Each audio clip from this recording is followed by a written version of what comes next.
Formal education സിസ്റ്റത്തിൽ എങ്ങനെ പൈസ മാനേജ് ചെയ്യണം എന്നുള്ളത് നമ്മളാരെയും പഠിപ്പിക്കുന്നു. നമ്മളെല്ലാവരും വർക്ക് ചെയ്യുന്നത് പൈസ ഉണ്ടാക്കണം, വെൽത്ത് ബിൽഡ് ചെയ്യണം.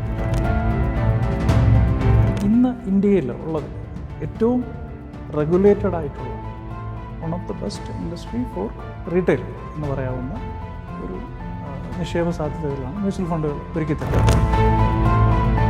അപ്പോൾ ഏതൊരു സാധാരണക്കാരനും തുടങ്ങാൻ പറ്റുന്ന ഒരു ഇൻവെസ്റ്റ്മെൻറ്റ് പ്രോഡക്റ്റാണ് മ്യൂച്വൽ ഫണ്ട്സ്. 1000 രൂപ 500 രൂപ കൊണ്ട് മ്യൂച്വൽ ഫണ്ട് നിക്ഷേപം തുടങ്ങാം. ഈ കാര്യം സാമ്പത്തികമാണ്. ക്യാച്ച് ടാഗ് ലൈൻ വേണം, സിമ്പിളാവണം എന്നുള്ള രീതിയിൽ പല മീഡിയ ഹൗസസുമായിട്ട് സംസാരിച്ചിട്ട് ഉണ്ടാക്കിയെടുത്ത് അവസാനം ഒരു out of the blue moon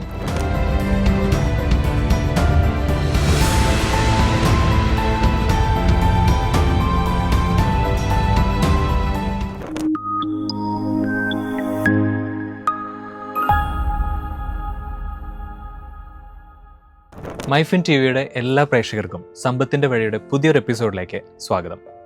ഇന്ന് നമ്മളോടൊപ്പം ഉള്ളത് ഫൈനാൻസ് മേഖലയിൽ ഏകദേശം 25 വർഷത്തോളം എക്സ്പീരിയൻസ് ഉള്ള സേഫ് ബ്രിഡ്ജ് ഇൻവെസ്റ്റ്മെൻറ്റ് പ്രൈവറ്റ് ലിമിറ്റഡിൻ്റെ ചീഫ് ഇൻവെസ്റ്റ്മെൻറ്റ് ഓഫീസറും അതുപോലെ തന്നെ ഹെഡ്ജ് എക്വിറ്റീസ് ലിമിറ്റഡിൻ്റെ മുൻ ചീഫ് ഇൻവെസ്റ്റ്മെൻറ്റ് ഓഫീസറുമായിരുന്ന സർട്ടിഫൈഡ് ഫൈനാൻഷ്യൽ പ്ലാനർ ആയിട്ടുള്ള ശ്രീ ഹരീഷ് സാറാണ്. അപ്പോൾ സാറിനെ നമുക്ക് സ്വാഗതം ചെയ്യാം. സർ, വെൽക്കം ടു സമ്പത്തിൻ്റെ വഴി. Thank you.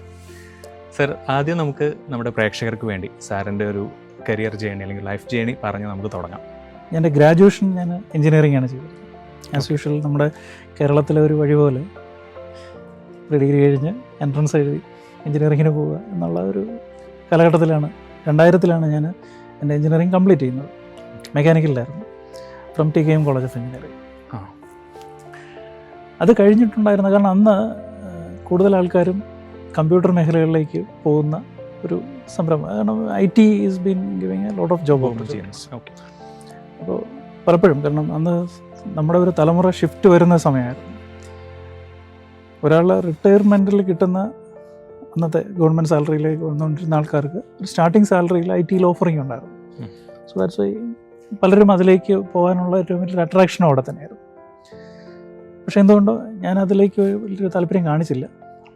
കാരണം ഈ കോഡിങ് ചെയ്യുക എന്നുള്ളത് കൊണ്ടോട്ടെ ഇരുന്ന് ചെയ്യുക ഒരു ബുദ്ധിമുട്ടായിരുന്നു. അങ്ങനെ ഞാൻ MBA എന്നുള്ളൊരു ചോയ്സിലേക്ക് പോയി. ആൻഡ് MBA ചെയ്തുകൊണ്ടിരുന്ന സമയത്താണ്, കാരണം ആസ് യൂഷ്വൽ നമ്മൾ സിസ്റ്റത്തിലെങ്കിലും നമ്മൾ ഫോർമൽ എഡ്യൂക്കേഷൻ സിസ്റ്റത്തിൽ എങ്ങനെ പൈസ മാനേജ് ചെയ്യണം എന്നുള്ളത് നമ്മളാരും പഠിപ്പിക്കുന്നില്ല, നമ്മളാരും പഠിക്കുന്നുമില്ല. കൂടുതലും നമ്മൾ സുഹൃത്തുക്കളിൽ നിന്നും നമ്മുടെ ബന്ധുക്കളിൽ നിന്നും നമുക്കറിയാവുന്നവരിൽ നിന്ന് കിട്ടുന്ന bits and pieces of information, അതിനെ നമ്മൾ ബിൽഡ് ചെയ്തിട്ടാണ് നമ്മൾ മുന്നോട്ട് പോയിക്കൊണ്ടിരിക്കുന്നത്. ഇത് ഞാൻ അഭിമുഖീകരിച്ചത് എൻ്റെ ക്യാമ്പസ് ഇൻ്റർവ്യൂവിൽ, MBAയുടെ ഫൈനൽ ഇയർ. ഈവൻ MBAയിൽ നമ്മളൊന്നും പഠിക്കുന്നില്ല പേഴ്സണൽ ഫിനാൻസിനെ പറ്റി. നമ്മൾ ബാക്കിയുള്ള എല്ലാ കാര്യങ്ങളും അവിടെ പഠിക്കുന്നുണ്ടാവും. ഫിനാൻഷ്യൽ അനാലിസിസും ബാലൻസ് ഷീറ്റ് അനാലിസിസും എല്ലാം ഉണ്ട്. ഇതൊരു കമ്പനിക്ക് വേണ്ടി നമുക്ക് ചെയ്തു കൊടുക്കാം. പക്ഷേ നമ്മളെല്ലാവരും വർക്ക് ചെയ്യുന്നത് പൈസ ഉണ്ടാക്കാൻ വേണ്ടി, വെൽത്ത് ബിൽഡ് ചെയ്യാൻ വേണ്ടിയിട്ട്. നമ്മുടേതായ പേഴ്സണൽ വെൽത്ത് നമ്മൾ സ്വരൂപൂട്ടിയാൽ ഇതെങ്ങനെ നമ്മൾ മാനേജ് ചെയ്യണമെന്നുള്ളത് നമ്മൾ പഠിക്കുന്നില്ല. ഈ ചോദ്യം എനിക്ക് വിവരിച്ചാണ് എൻ്റെ ആദ്യത്തെ ക്യാമ്പസ് പ്ലേസ്മെൻറ്റിലേക്ക് ഇൻ്റർവ്യൂ വന്നത് ICCയിലായിരുന്നു. That was ICC limited at that point. ബാങ്കുമായിട്ട് മെർജ് ചെയ്യുന്നതിന് മുമ്പുള്ള. അതെൻ്റെ ICC ക്യാപിറ്റൽ എന്നുള്ള ഡിവിഷൻ. അവരെന്നോട് ചോദിച്ച ചോദ്യം അന്ന് എന്താണ് മ്യൂച്വൽ ഫണ്ട് എന്ന്. അപ്പോൾ ഞാൻ കേട്ടിട്ടുള്ളതെന്ന് US 64ൻ്റെ ഒരു സ്കാം റൺ ചെയ്യുന്നുണ്ട്, പത്രത്തിലൊക്കെ ന്യൂസ് വരുന്നുണ്ട്. അപ്പോഴും മ്യൂച്വൽ ഫണ്ട് എന്താണെന്നുള്ളത് സിമ്പിളായിട്ട് പറഞ്ഞു കൊടുക്കാൻ എനിക്കും അറിയില്ലായിരുന്നു. അപ്പോൾ അവരും ചോദിച്ചു, നിങ്ങൾക്ക് പഠിക്കാൻ താല്പര്യമുണ്ടോ? ഓക്കെ, തീർച്ചയായിട്ടും. അങ്ങനെയാണ് ഞങ്ങൾ കൈകൊടുത്തത്. ആൻഡ് എൻ്റെ ആദ്യത്തെ ട്രെയിനിങ് ആയിട്ടുള്ള അനുഭവം അങ്ങനെ ICCയിലൂടെ വന്നപ്പോൾ അന്ന് DMAT അക്കൗണ്ട് പ്രൊപ്പഗേറ്റ് ചെയ്യുക എന്നുള്ളതായിരുന്നു. ഇന്ന് നമ്മൾ നോക്കുകയാണെങ്കിൽ, കാരണം ഇന്ത്യ വളരെ വേഗത്തിലാണ് അന്ന് ടെക്നോളജി ഓറിയൻറ്റഡ് ആയിട്ടുള്ള ഫിനാൻഷ്യലൈസേഷനിലേക്ക് മാറിയത്. കാരണം ഗ്ലോബലി പല രാജ്യങ്ങളും ഇപ്പോഴും നമുക്ക് നോക്കാം, ഈ ഫിനാൻഷ്യൽ മീഡിയയിലൊക്കെ ഫ്ലോർ ട്രേഡിംഗ് ഇപ്പോഴും നടക്കുന്നുണ്ട്. നമ്മൾ ഒറ്റയടിയാണ് അവിടെ നിന്ന് സ്ക്രീൻ ബേസ്ഡ് ട്രേഡിങ്ങിലേക്ക് മാറിയത്. അന്ന് VSATും ഇതെല്ലാം വെച്ചിട്ടുള്ള വളരെ ഇൻഫ്രാസ്ട്രക്ചർ ഫെസിലിറ്റീസ് നമുക്ക് വളരെ കോസ്റ്റ്ലി ആയിരുന്ന സമയത്താണ്. കാരണം നമ്മളന്ന് ഡയലപ്പ് കണക്ഷൻ വഴിയാണ് നെറ്റ് കണക്ട് ചെയ്തുകൊണ്ടിരുന്നത്. അവിടെ നിന്നും നമ്മൾ ഫിസിക്കൽ സർട്ടിഫിക്കറ്റിൽ നിന്നും DMAT സർട്ടിഫിക്കറ്റിലേക്ക് മാറി, ഡീമെറ്റീരിയലൈസ്ഡ് ഫോമിലേക്ക്. അപ്പോൾ ഇത് ചെയ്തുകൊണ്ടിരുന്ന സമയത്താണ് മ്യൂച്വൽ ഫണ്ട്സുകളിലേക്ക് ഞാൻ കുറച്ചുകൂടെ ഇൻട്രസ്റ്റഡ് ആവുകയും ആ ഒരു സെഗ്മെൻറ്റിലേക്ക് എത്തുകയും ചെയ്തു.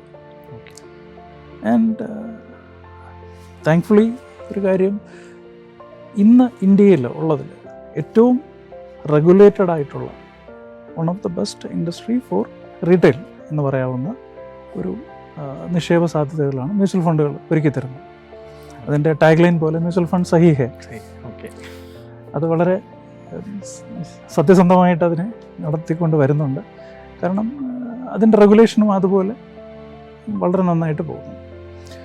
ഇത് സാധാരണക്കാരിലേക്ക് ഇപ്പം വളരെ നന്നായിട്ട് എത്തിത്തുടങ്ങി. എസ്പെഷ്യലി മ്യൂച്വൽ ഫണ്ട് എന്നുള്ളപരിയായിട്ട് SIPs വളരെ ഒരു പോപ്പുലർ ആയിട്ടുള്ള ടേം ആവുകയും നമ്മുടെ ആൾക്കാരിൽ റെഗുലർ ഇൻവെസ്റ്റ്മെൻറ്റ്, റെക്കറിങ് ഡെപ്പോസിറ്റ് പോലെ ഇതിലേക്ക് ചെയ്യുന്ന സാധ്യത ഇപ്പം അങ്ങോട്ട് പറയാതെ തന്നെ ആൾക്കാർ പലരും ചെയ്തു തുടങ്ങിയിട്ടുണ്ട്.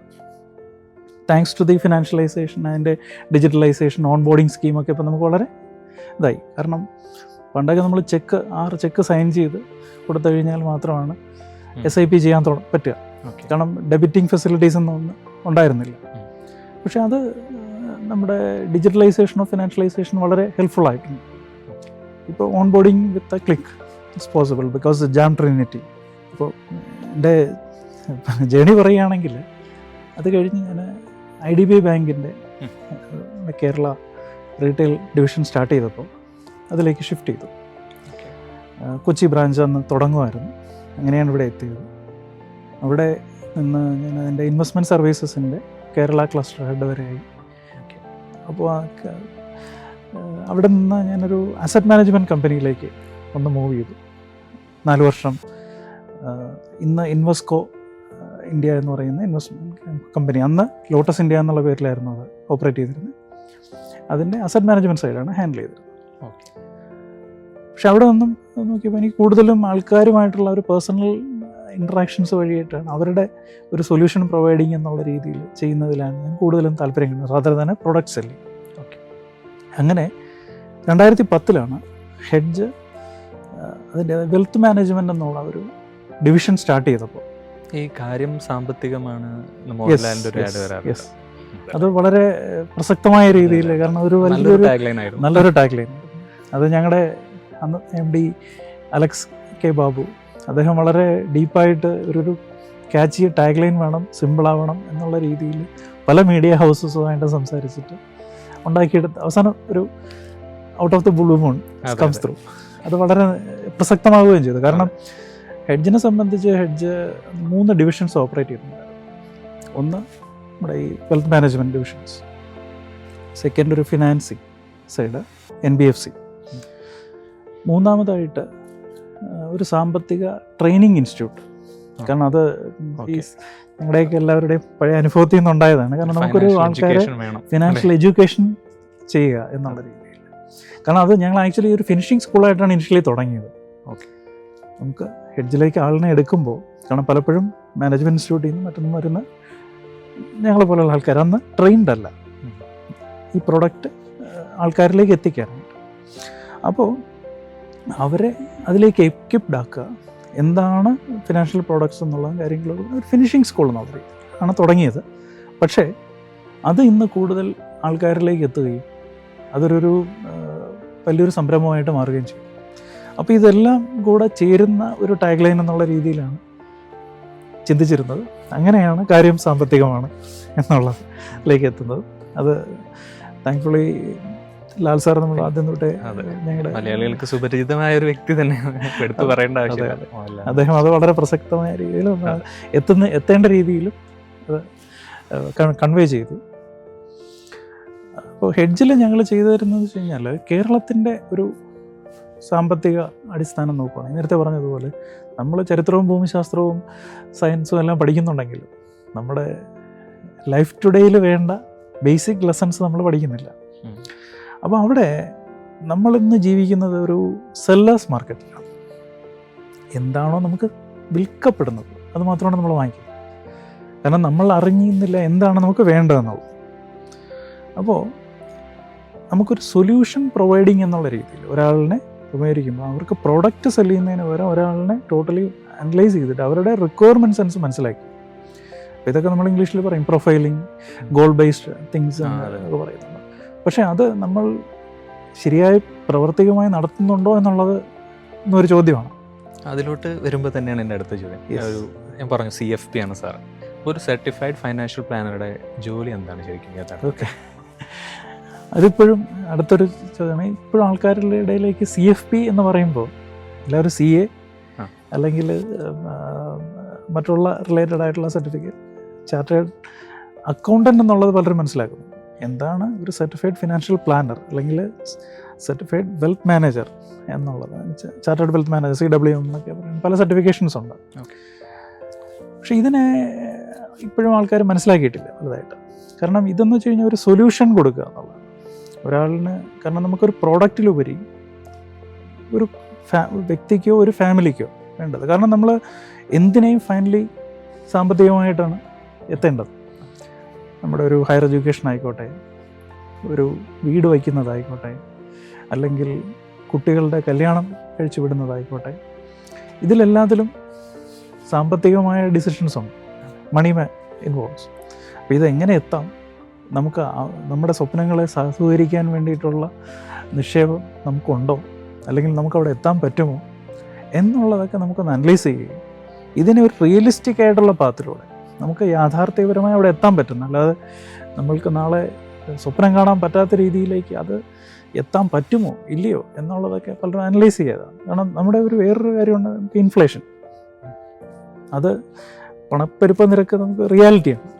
അപ്പോൾ നമ്മുടെ നിക്ഷേപം, പണപ്പെരുപ്പത്തിനെയും, രണ്ട് നികുതി, ടാക്സ്, പോസ്റ്റ് ടാക്സ് റിട്ടേൺസ് ആണ് നമ്മുടെ റിയൽ റിട്ടേൺ. ഒപ്പം തന്നെ ഇത് ഇൻഫ്ലേഷന് ബീറ്റ് ചെയ്യുന്നുണ്ട്, എങ്കിൽ മാത്രമേ നമ്മുടെ കയ്യിലുള്ള പൈസ ഗ്രോ ചെയ്യുന്നുള്ളൂ. അപ്പോൾ നമ്മുടെ നിക്ഷേപം ഈ പറഞ്ഞ ടാക്സേഷനും പ്ലസ് ഈ പറയുന്ന ഇൻഫ്ലേഷനും ബീറ്റ് ചെയ്യുന്ന തരത്തിലുള്ള റിട്ടേൺ ജനറേറ്റ് ചെയ്യുന്നുണ്ടോ എന്നുള്ളതാണ് ചോദ്യം. അതെ, അതിനെ എങ്ങനെ അനലൈസ് ചെയ്ത് നമുക്ക് അവിടെ എത്താൻ പറ്റും, അതിനുവേണ്ടി നമ്മളെങ്ങനെ എന്തെല്ലാം മാർഗത്തിലൂടെ നിക്ഷേപിക്കണം, ഒപ്പം ഇതിനുള്ള റിസ്ക് മാനേജ്മെൻറ്റ് നമ്മൾ ചെയ്യുന്നുണ്ടോ. കാരണം നമ്മുടെ ഇവിടെ ഏറ്റവും വലിയ തെറ്റിദ്ധരിക്കപ്പെട്ടിരിക്കുന്ന ഒരു മേഖലയാണ് ഇൻഷുറൻസ്. ഇൻഷുറൻസിനെ പലരും ഇപ്പോഴും നോക്കിക്കഴിഞ്ഞാൽ നിക്ഷേപമായിട്ടാണ് പലരും കാണുന്നത്. അത് ചോദിച്ചു കഴിഞ്ഞാൽ നമ്മുടെ കയ്യിൽ പലരും നിക്ഷേപം ഉണ്ടോ എന്ന് ചോദിച്ചു കഴിഞ്ഞാൽ എല്ലാവരും പറയും എൻ്റെ കയ്യിൽ ഇൻഷുറൻസ് പോളിസി ഉണ്ട്. പക്ഷേ എന്തുകൊണ്ടാണ് കമ്പനികളെ ഇൻഷുറൻസ് കമ്പനികളെന്ന് വിളിക്കുന്നത്? Because they are for risk protection. അപ്പോൾ റിസ്ക് എന്താണ് നമ്മൾ ഇൻവോൾവ് ചെയ്യുന്നത്? ലൈഫിൻ്റെ കേസിൽ നമ്മുടെ ജീവിതം, ജനറലിൻ്റെ കേസിൽ എന്താണോ പർട്ടിക്കുലർ തിങ്, ഹെൽത്ത് ആണെങ്കിൽ അത്. അപ്പം നമ്മൾ അഡക്വേറ്റ്ലി ഇൻഷുർഡ് ആണോ, നമുക്ക് ശരിയായ ഇൻഷുറൻസ് നമുക്കുണ്ടോ? കാരണം നമ്മുടെ ഹ്യൂമൻ ലൈഫ് വാല്യൂ എന്നുള്ളൊരു കൺസെപ്റ്റ് ഉണ്ട്, അത് നമ്മൾ പ്രൊട്ടക്റ്റ് ചെയ്തിട്ടുണ്ടോ എന്നുള്ളതാണ്. ഒരു സിമ്പിളായിട്ട് പറയുകയാണെങ്കിൽ നമ്മുടെ ഒരു 45 വയസ്സിന് താഴെയുള്ളൊരു വ്യക്തിയാണെങ്കിൽ അയാളുടെ ആനുവൽ ഇൻകത്തിൻ്റെ ഒരു 20 ഇരട്ടിയെങ്കിലും വാല്യൂ അയാൾക്ക് ഉണ്ടാവും. അതാണ് ഹ്യൂമൻ ലൈഫ് വാല്യൂ. ഒരു 10 ലക്ഷം രൂപ ഏൺ ചെയ്യുന്ന ഒരാൾക്ക് 2 കോടിയെങ്കിലും മിനിമം ലൈഫ് കവറേജ് ഉണ്ടായിരിക്കും. കാരണം നമ്മുടെ ഒരു ഫ്യൂച്ചർ ഇൻകത്തിനെ നമ്മൾ പ്രൊട്ടക്റ്റ് ചെയ്യുകയാണ് ഒരു ഇൻഷുറൻസ് പ്ലാൻ പോലെ. അത് റിയൽ ഇൻഷുറൻസ് എന്ന് വെച്ച് കഴിഞ്ഞാൽ ടേം പ്ലാനായിരിക്കും. അവിടെ നമ്മൾ ചെയ്യുന്നത് വളരെ കുറവാണ്. ഓക്കെ, അപ്പോൾ സാർ ഒരു കാര്യം പറഞ്ഞു, ഇതിനോടൊപ്പം ചേർത്ത് എനിക്ക് ചോദിക്കാനുള്ളത് ഇത് തന്നെയാണ്. സാറിൻ്റെ ഒരു കാഴ്ചപ്പാടിൽ പൊതുവെ ആളുകൾ ചെയ്യുന്ന ഒരു ഫൈനാൻഷ്യൽ മിസ്റ്റേക്സ് എന്തൊക്കെയാണ്? ഒന്ന്, നമ്മുടെ ഈ നിക്ഷേപവുമായിട്ട് നമ്മൾ ഇൻഷുറൻസിനെ കണക്റ്റ്. ഓക്കെ, അപ്പോൾ നമ്മൾ റിയൽ ഇൻഷുറൻസിനെ നമ്മൾ ചിലപ്പോൾ മറന്നു പോകും. ഇപ്പോൾ പക്ഷേ അതിലൊക്കെ ആൾക്കാർ അവെയർഡായി തുടങ്ങിയിട്ടുണ്ട്. കാരണം ധാരാളം ഫിനാൻഷ്യൽ ലിറ്ററസി സ്ഥാനങ്ങളിൽ അത് വരുന്നുണ്ട്. അപ്പോൾ ഒരാൾ തന്നെ ഒരു ജോലി സ്റ്റാർട്ട് ചെയ്യുകയാണെങ്കിൽ അയാൾ ആദ്യം എടുക്കേണ്ടത് ഒരു റിയൽ ടേം പ്ലാനാണ്. കാരണം ഏർലി ഏജിൽ വളരെ വില കുറച്ചത് കിട്ടുകയും ചെയ്യും. ഇപ്പോൾ ഓൺലൈനിലൊക്കെ ധാരാളം അവൈലബിളുമാണ്. പലരും ചിന്തിക്കുന്ന ഒരു കാര്യമാണ്, ഒരു ജോലി ചെയ്യുന്ന വ്യക്തി ESI ഉണ്ടാവും, പിന്നെ വേറൊരു ഇൻഷുറൻസ് വേണമെന്ന് ചിന്തിക്കുന്നവരോട് എന്താ സാറിന് പറയാം? അല്ല, ESI ഇതൊക്കെ പറയുന്നത് വെച്ചാൽ നമുക്കൊരു എക്സ്പെൻഡിച്ചർ മീറ്റ് ചെയ്യുകയാണെങ്കിൽ അതിന് കവറേജ് കിട്ടുക എന്നുള്ളതാണ്. ഇപ്പോൾ ഇൻഷുറൻസിൽ തന്നെ പല ഓപ്ഷൻസ് അവൈലബിളാണ്. ഒന്ന്, പലരും ക്രിട്ടിക്കൽ ഇൽനെസ് കവറേജ് എടുക്കാറുണ്ട്. പക്ഷേ നമ്മുടെ ഇന്നത്തെ കാലഘട്ടത്തിൽ ഏറ്റവും കൂടുതൽ ഒരു യാഥാർത്ഥ്യമായിട്ട് നമുക്ക് മുന്നിൽ നിൽക്കുന്ന അസുഖമാണ് ക്യാൻസർ, അല്ലേ? വളരെ വ്യാപകമായിട്ടിപ്പം വരുന്നുണ്ട്. കാരണം ഒരു വ്യക്തിയുടെ സാമ്പത്തിക ഭദ്രതയെ തന്നെ തച്ചുടയ്ക്കാൻ പറ്റുന്ന രീതിയിൽ ഒരു ക്യാൻസർ ബാധിതനെ അത് അഫക്റ്റ് ചെയ്യും. അയാളെ മാത്രമല്ല, അയാളുടെ ഭാവിയിലേക്കുള്ള ജീവിതവും. അപ്പം ഇങ്ങനെ വരുമ്പോഴാണ് നമ്മൾ കാണുന്നത്, അപ്പോഴാണ് പലപ്പോഴും സുഹൃത്തുക്കളും ബന്ധുക്കളും അല്ലെങ്കിൽ പരിചയക്കാരും ഒക്കെ ഒത്തുകൂടുകയും എന്തെങ്കിലുമൊക്കെ ഒരു മൊബിലൈസേഷന് വേണ്ടിയിട്ട് ഒക്കെ ഉള്ള നിധികൾ രൂപീകരിക്കുന്ന ഇതൊക്കെ വരുന്നത്. പക്ഷെ അതൊക്കെ ഒരു സഹായഹസ്തം നമ്മൾ അവസാന നിമിഷം കൊടുക്കുന്ന പോലെയാണ്. ഇതിനു വേണ്ടിയിട്ട് നമുക്ക് പ്രിപ്പയർ ചെയ്യാൻ പറ്റുമോ എന്നുള്ളൊരു ചോദ്യം നമുക്ക് വേണം. Actually insurances are providing. ഇത് ക്യാൻസർ ഡിറ്റക്റ്റ് ചെയ്ത് കഴിഞ്ഞാൽ നിങ്ങൾക്കൊരു എമൗണ്ട് കിട്ടും. ഒരു ക്യാൻസർ കെയർ പോളിസീസ് ഇപ്പോൾ LIC, ICICI, HDFC ഒക്കെ തരുന്നുണ്ട്. അപ്പോൾ ഇതിൽ സപ്പോസ് നമ്മളൊരു 25 ലക്ഷത്തിന് കവറേജ് എടുക്കുകയാണെങ്കിൽ ഒരു ആനുവലി പ്രീമിയം അടയ്ക്കണം. എന്നെങ്കിലും നമ്മളൊരു ജീവിതകാലം ആ ടേമിനകത്ത് നമ്മൾ അസുഖം ഡിറ്റക്റ്റ് ചെയ്യുകയാണെങ്കിൽ നിങ്ങൾക്ക് ആ എമൗണ്ട് നിങ്ങളുടെ ബാങ്കിൽ വരും. ഇത് എന്തിനു വേണ്ടി യൂട്ടിലൈസ് ചെയ്യണമെന്നുള്ളത് നിങ്ങളുടേതാണ്. മറ്റേതെന്ന് വെച്ച് കഴിഞ്ഞാൽ നമ്മൾ ഹെൽത്ത് ഇൻഷുറൻസ് വഴി നമ്മൾ എൻകൗണ്ടർ ചെയ്യാൻ പോകുന്ന ഒരു ചികിത്സാ സാധ്യതയുടെ എക്സ്പെൻഡിച്ചർ മീറ്റ് ചെയ്യുക എന്നുള്ളതാണ്. പക്ഷേ ഇതിലുപരി ഇതൊരു വ്യക്തിക്ക് എങ്ങനെ സാമ്പത്തിക ഭദ്രതയോടെ മുന്നോട്ട് പോകാം എന്നുള്ളതാണ്. അപ്പോൾ ഇത് രണ്ടും രണ്ടായിരിക്കും. ഒപ്പം തന്നെ നമുക്കൊരു നിക്ഷേപം എന്നുള്ള രീതിയിൽ തുടങ്ങുകയാണെങ്കിൽ ആദ്യം തന്നെ വളരെ ചെറുതായിട്ട് SIP. പക്ഷേ SIP ചെയ്യുമ്പോൾ നമ്മൾ എപ്പോഴും ചെയ്യേണ്ട ഒരു കാര്യം എന്ന് വെച്ച് കഴിഞ്ഞാൽ ആദ്യമേ ചെയ്യേണ്ടത് നമ്മൾ മറക്കുന്ന ഒരു എമൗണ്ട് എന്ന് വെച്ച് കഴിഞ്ഞാൽ ഒരു മാസം നമ്മൾ ചിലപ്പോൾ ചിന്തിക്കാത്തൊരു എമൗണ്ട് അതിൽ തുടങ്ങും. അല്ലാതെ വലിയൊരു എമൗണ്ടിൽ ചെയ്ത് ആദ്യം SIP കഴിഞ്ഞാൽ നമ്മളും ചിലപ്പം ട്രബിളാവും, പൈസയും പോകത്തില്ല. അപ്പോൾ നമ്മുടെ ഒരു ഭാവിയിലേക്കുള്ള അസറ്റിന് വേണ്ടി ബിൽഡ് ചെയ്യുന്ന ഒരു EMI ആയിട്ട് കൂട്ടിയാണ്. അത് സബ്സിക്വൻ്റ്ലി എല്ലാ വർഷവും നമുക്കൊന്ന് ഇൻക്രീസ് ചെയ്യുക, 10% കൂട്ടുക. ഒരു 1000 രൂപയെ തുടങ്ങുന്ന ഒരാൾ അടുത്ത വർഷം അത് 2000 രൂപയാക്കുകയോ 3000 രൂപയാക്കുകയോ ഇങ്ങനെയൊക്കെ ചെയ്ത് കഴിഞ്ഞാൽ നമുക്ക് അതിൻ്റെ കോമ്പൗണ്ടിങ് എഫക്റ്റ് ഭയങ്കര കൂടുതലാണ്. ഐൻസ്റ്റീൻ പറഞ്ഞ പോലെ that is 8th wonder in the world.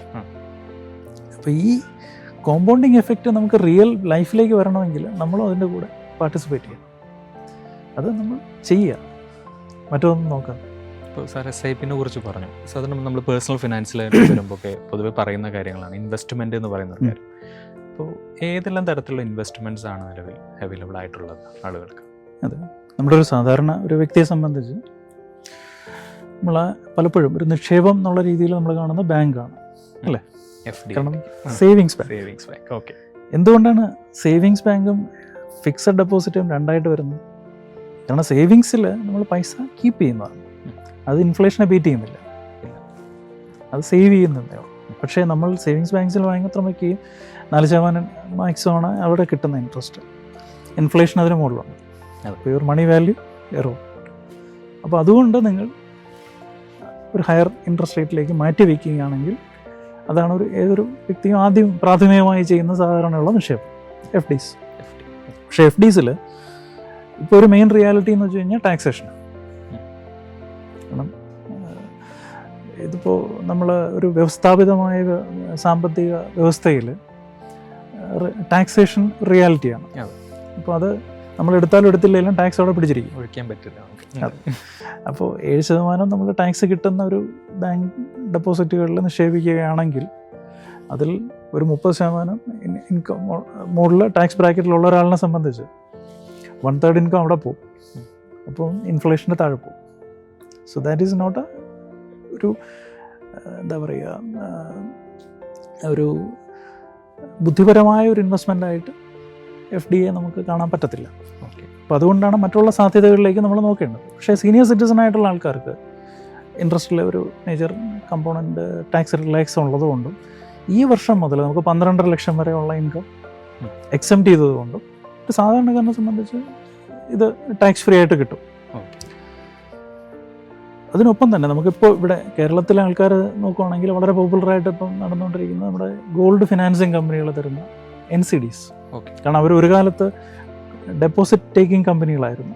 അത് കഴിഞ്ഞ് അവർ എല്ലാവരും NBFC RBIയുടെ ടൈറ്റ് കൺട്രോളിലേക്ക് വരികയും പബ്ലിക് നിക്ഷേപങ്ങൾ എടുക്കുന്നതിൽ മാർഗനിർദ്ദേശങ്ങൾ വരികയും ചെയ്തപ്പോൾ പല കമ്പനികളും ഈ ലിസ്റ്റഡ് സ്പേസിലേക്ക് തന്നെ നോൺ കൺവെർട്ടബിൾ ഡിബഞ്ചേഴ്സ് ഇപ്പോൾ വളരെ പോപ്പുലറാണ്. കേരളത്തിൽ മുത്തൂറ്റ് പോലെയുള്ള കമ്പനികൾ, മണപ്പുറം, മറ്റുള്ള കൊച്ചമറ്റം ഇവരൊക്കെ ചെയ്യുന്നുണ്ട്.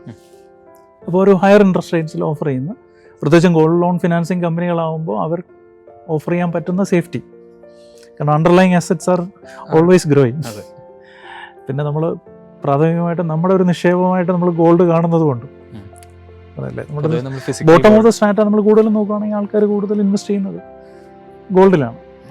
പക്ഷേ 100% ഗോൾഡ് ചെയ്യുന്നത് നല്ലതല്ല എന്നുള്ളത്, അതും ഓർണമെൻ്റൽ ഫോമിലാണ്. അപ്പോൾ അതൊരു നിക്ഷേപ സാധ്യതയാണ്. പക്ഷേ അതിന് കുറച്ചുകൂടെ ബെറ്ററായിട്ട് അലോക്കേറ്റ് ചെയ്യുകയാണെങ്കിൽ നമുക്ക് കുറച്ചുകൂടെ നല്ല റിട്ടേൺ ഉണ്ടാക്കാൻ പറ്റും ഗോൾഡിൽ തന്നെ. ഇപ്പോൾ ഗോൾഡ് ETF, ഗോൾഡ് ബോണ്ടുകൾ, ഇപ്പോൾ ഗവൺമെൻറ് മറ്റേ സോവറിൻ ഗോൾഡ് ബോണ്ട് പിൻവലിച്ചു എങ്കിൽ പോലും ഗോൾഡ് ഫണ്ടുകൾ അവൈലബിൾ ആണ്, അതുവഴിയൊക്കെ ചെയ്യാൻ പറ്റുന്നത്. ഇതിനൊക്കെ ഉപരിയായിട്ടാണ് മ്യൂച്വൽ ഫണ്ടുകൾ എന്ന് പറയുന്ന ഇത്. നമ്മളൊരു നിക്ഷേപകനെ സംബന്ധിച്ച് ഏറ്റവും കൂടുതൽ റിട്ടേൺ ജനറേറ്റ് ചെയ്യാൻ പറ്റുന്നത് നമ്മൾ സ്റ്റോക്സിലേക്ക് ഇൻവെസ്റ്റ് ചെയ്യുന്നത്, ഷെയർസിലേക്ക്, ഓഹരികളിലേക്ക്. അപ്പോൾ അതുകൊണ്ടാണ് ഈ ഓഹരി നിക്ഷേപത്തിലേക്ക് കൂടുതൽ നിക്ഷേപകർ ആകർഷകരാകുന്നത്. പക്ഷേ ഒരാൾക്ക് നല്ലൊരു റിട്ടേൺ അല്ലെങ്കിൽ ഒരു നല്ല രീതിയിൽ ഒരു ഓഹരി നിക്ഷേപകനാണെങ്കിൽ 4 ക്വാളിറ്റി ഉണ്ടാവണം. ഒന്ന്, ഒബ്വിയസ്ലി പൈസ ഉണ്ടാവണം. സെക്കൻഡ്, അതിനോട് ചെയ്യാനൊരു താല്പര്യം ഉണ്ടാവണം, ഒരു ഇൻക്ലിനേഷൻ. 3, ഇതിനെപ്പറ്റി ഒക്കെ പഠിക്കാൻ ഉള്ള ഒരു എക്സ്പെർട്ടൈസ് ഉണ്ടാവണം. അറ്റ്ലീസ്റ്റ് ഒരു കമ്പനിയിൽ നിക്ഷേപിക്കുമ്പോൾ എന്തെങ്കിലും കേട്ടോ ആരെങ്കിലും പറഞ്ഞതോ മനസ്സിലാക്കുന്നതിന് പകരം അതിൻ്റെ ബാലൻസ് ഷീറ്റ് നോക്കിയിട്ട് ഇത് നിക്ഷേപയോഗ്യമാണോ, നല്ല രീതിയിൽ നടക്കുന്ന കമ്പനിയാണോ, അതിന് ഭാവിയിൽ ഗ്രോത്തിനുള്ള സാധ്യതയുണ്ട്. കാരണം നമ്മൾ ഓഹരിയിൽ നിക്ഷേപിക്കുന്നത് നമ്മൾ ഭാവിയിലേക്ക് നോക്കിയിട്ടാണ്, കാരണം ഇന്നത്തെ പ്രൈസ് അല്ല, അതെങ്ങനെ ഭാവിയിൽ ഇവോൾവ് ചെയ്ത് വരാം എന്നുള്ളത്. അപ്പോൾ ഫ്യൂച്ചറിസ്റ്റിക് ഇൻവെസ്റ്റ്മെൻറ്റ്, ഒരു ഫണ്ടമെൻ്റൽ അനാലിസിസ് സ്കില്ല് വേണം, ഒരു ബേസിക് സ്കിൽ ഉണ്ടായിരുന്നു. ആൻഡ് 4, നമ്മുടെ 90% ആൾക്കാരും ലാക്ക് ചെയ്യുന്നതുമായൊരു സാധനമാണ് സമയം, ടൈം. കാരണം ഇതിനെ പറ്റിയിട്ട് പഠിക്കുക മാത്രമല്ല, ഇതിനെ വിലയിരുത്തി ഇടയ്ക്കിടയ്ക്ക് നോക്കി ഇത് കറക്റ്റാണോ എന്നുള്ള രീതിയിൽ മുന്നോട്ട് പോകുക. കാരണം ഒരു ഓഹരിയിൽ പലപ്പോഴും കാണുമ്പോൾ നിക്ഷേപകർ നടത്താൻ എളുപ്പമാണ്, നമുക്ക് ഇഷ്ടംപോലെ ചോയ്സുകൾ കിട്ടും, വാങ്ങാൻ എളുപ്പമാണ്, വിൽക്കാനാണ് വെൻ ടു സെൽ എന്നുള്ളത് പറയുന്നത് വളരെ കുറവാണ്. ആൾക്കാർ പറയും ഷോർട്ട് സെല്ലേഴ്സ് വരും, അവർ പറയും. പക്ഷേ ഫണ്ടമെൻ്റലി നല്ലൊരു കമ്പനി നമ്മൾ ഏത് പോയിന്റിൽ വിൽക്കണം, അവിടെയാണ് പലരും പെട്ടുപോകുന്നത്. അപ്പം നമ്മൾ പല നിക്ഷേപകരെ നോക്കുകയാണെങ്കിൽ പലരും ഓഹരി നിക്ഷേപകരായിട്ട് വന്നിട്ട് മടുത്തു പോകുന്നതിന് കാരണം ഇവർ വാങ്ങുന്ന താഴോട്ട് പോകുന്ന സ്റ്റോക്കുകൾ ഇവർ വിൽക്കത്തില്ല, വിന്നിങ് പ്രൊപ്പോസിഷൻസ് വിൽക്കും. താഴോട്ട് പോകുന്ന സ്റ്റോക്കുകൾ നമ്മുടെ പേഴ്സണൽ അല്ലേ, കയ്യിൽ വെച്ചോളൂ. അപ്പോൾ ഇങ്ങനെ പോയി ഇടിഞ്ഞു പോയി തീർന്ന കമ്പനികൾ ധാരാളം ഉണ്ട്. സാധാരണക്കാർ നേരെ തിരിച്ചായിരിക്കും ചെയ്യുന്നത്. അപ്പോൾ അതുകൊണ്ട് അവിടെയാണ് മ്യൂച്വൽ ഫണ്ടുകളുടെ പ്രസക്തി. കാരണം നേരത്തെ പറഞ്ഞ 4 കാര്യങ്ങൾക്കും മ്യൂച്വൽ ഫണ്ടിന് ആൻസർ ഉണ്ട്. ഒന്ന്, പൈസ. ഈവൻ 1000 രൂപ 500 രൂപ മുതൽ മ്യൂച്വൽ ഫണ്ട് നിക്ഷേപം തുടങ്ങാം. അപ്പോൾ ഏതൊരു സാധാരണക്കാരനും ഒരു തുടങ്ങാൻ പറ്റുന്ന ഒരു ഇൻവെസ്റ്റ്മെൻറ്റ് പ്രോഡക്റ്റാണ് mutual funds. 2, expertise and inclination.